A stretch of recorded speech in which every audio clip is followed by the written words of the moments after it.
हरे हरे हरे राम हरे राम राम राम हरे हरे हरे कृष्ण कृष्ण कृष्ण हरे हरे हरे राम राम राम हरे हरे हरे कृष्णा कृष्ण कृष्ण हरे हरे हरे राम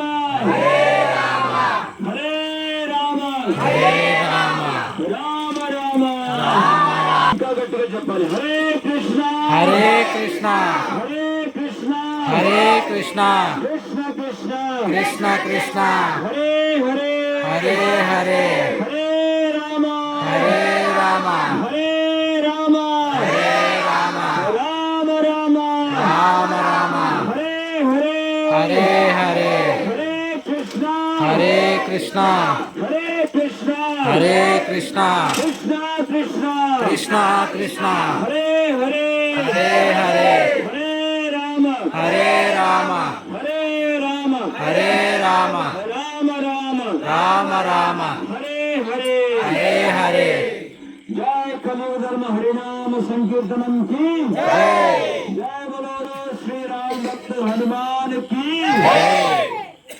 హరే కృష్ణ. స్వామి గురించి కొంచెం మనం ఆయన యొక్క లీలని చర్చించుకొని తర్వాత ఈ భజన మండలి వాళ్ళ మనందరి భక్తుల నుంచి సంకీర్తన విందాం. ఒక్కసారి ఆ లోపల ఉన్నటువంటి ఆ కపి ధ్వజాన్ని తీసుకున్నాండి ఎవరైనా. ధ్వజం జెండాపై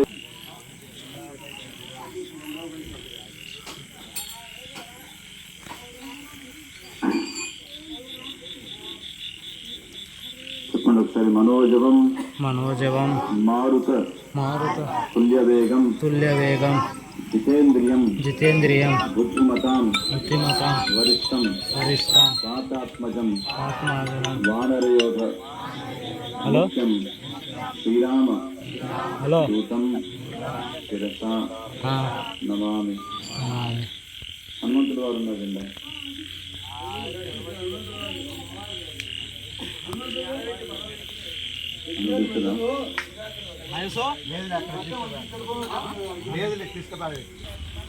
హనుమంతుల వారి గురించి చెప్తారు.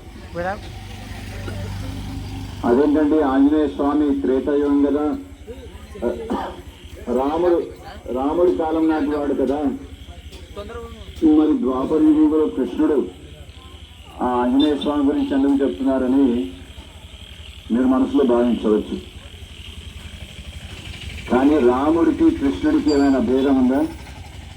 లేదు. శ్రీరామచంద్రుడు మన ప్రజలందరికీ కూడా మనందరికీ మానవాళికి అందరికీ కూడా ఒక ఆదర్శాన్ని చూపించారు. అలాగే శ్రీకృష్ణ భగవానుడు లీలా పురుషోత్తముడు. శ్రీకృష్ణ భగవానుడు ఎవరు? లీలా పురుషోత్తముడు. మనకి దశావతారములు ఉన్నాయి. ఎన్ని అవతారాలు? దశావతారం. కేవలం దశావతారాలు మాత్రమే కాదు, అవతార అసంఖ్యపూర్వకమైనటువంటి అవతారాలు ఉన్నాయి చెప్పి మన శాస్త్రం వర్ణిస్తుంది. అందులో ప్రముఖమైనటువంటి ఒక స్తోత్రాన్ని రచించినటువంటి మహాకవి పేరు జయదేవ్ గోస్వామి. సో వారు దశావతార స్తోత్రంలో కృష్ణుడి గురించి ప్రస్తావించలేదు, కృష్ణుడి గురించి చెప్పలేదు. నరసింహస్వామి అవతారం గురించి చెప్పారు, రామావతారం గురించి చెప్పారు, పరశురాముడి యొక్క అవతారం గురించి చెప్పారు, బలరాముడి యొక్క అవతారం గురించి చెప్పారు, వరాహస్వామి యొక్క అవతారం గురించి చెప్పారు, కూర్మ మత్స్య అవతారాల గురించి చెప్పారు. మరి కృష్ణుడి యొక్క అవతారం గురించి, కృష్ణుడి గురించి ఎందుకు చెప్పలేదు అక్కడ? ఎందుకో తెలుసా?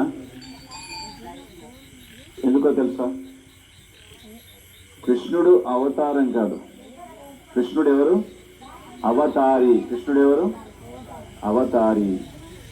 కృష్ణస్తు భగవాన్ స్వయం. ఒకసారి చెప్పండి, కృష్ణస్తు భగవాన్ స్వయం. అంటే అఖిల రసామూర్తి అయినటువంటి శ్రీకృష్ణ భగవానుడు, సాక్షాత్తు ఆ గోవిందుడు సర్వకారణాలకి కారణభూతుడై ఉన్నాడు, అన్ని అవతారాలకి మూల పురుషుడై ఉన్నాడు. అందుకే గోవిందం అనండి, ఆది పురుషం తమహం భజామి. సో కృష్ణుడు ఆది పురుషుడు. సో ఆ విధంగా రాముడి యొక్క చాలా ప్రియాతిప్రియమైనటువంటి భక్తుడు. రాముడి కంటే రామనామము చాలా గొప్పది. ఒకసారి విభీషణుడు శ్రీరామచంద్రుడి యొక్క పట్టాభిషేకం అంతా జరిగిన తర్వాత అయోధ్య నుంచి మళ్ళీ లంకకి బయలుదేరాలని చెప్పి నిర్ణయం జరిగింది. అప్పుడు విభీషణుడు అంటాడు, స్వామి మళ్ళీ నేను అయోధ్యకి వెళ్ళిపోతే అక్కడ లంక నగరాన్ని పరిపాలిస్తూ నేను మళ్ళీ మీ సమీపానికి చేరుకోగలను లేదో, కాస్త ఇంకొంచెం సమయం మీతో గడిపేటటువంటి అమూల్యమైనటువంటి అవకాశాన్ని ప్రసాదించండి, ఇంకొంచెం సేపు మీతో పాటు అయోధ్యలో ఉండేటటువంటి అవకాశాన్ని ఇవ్వండి అన్నాడు. తన యొక్క సైనికులంతా కూడా వేచున్నారు విభీషణుడి కోసం. తన సైనికులతో అంటారు, అయ్యా మీరు బయలుదేరండి, అక్కడ లంకలో వార్తనివ్వండి, నేను వస్తాను తర్వాత, మీరు ముందుగా వెళ్ళండి అన్నారు. సో ఎలా వెళ్ళాలి లంకకి? వానరులంతా నిర్మించారు కదా, ఏంటది? రామేశ్వరం దగ్గర, రామేశ్వర క్షేత్రం సమీపంలో ఉన్నటువంటి సేతుబంధ తీర్థము. సేతుబంధ తీర్థము అంటే సేతు అంటే ఏంటి? వారధి. వారధి కట్టారు కదా ఎవరు? రాముడి యొక్క సేవకులైనటువంటి వానరులంతా కూడా. సో ఆ వారధి యుద్ధమంతా సమాప్తమైపోయింది. వరుణదేవుడి యొక్క ఆజ్ఞ మేరకు వారధి సముద్ర గర్భంలోకి వెళ్ళిపోయింది. మరి ఇప్పుడు ఎలా దాటాలి, ఎలా చేరుకోవాలి లంకకి అని ప్రశ్నించినప్పుడు విభీషణుడు ఏం చేశారంటే, శ్రీరామచంద్రుడి యొక్క నామాన్ని ఒక రాతి మీద రాసి దాన్ని ఒక గుడ్డతో పొట్లంగా కట్టి వాళ్ళ చేతికి ఇచ్చాడు. వాళ్ళ మూటని చేతిలో పట్టుకొని వెళ్తూ వెళ్తూ సముద్రం మీద కాలు మోపగా సముద్రంలో మునగకుండా హాయిగా నడుస్తూ సముద్రాన్ని మధ్యలోకి చేరుకున్నారు.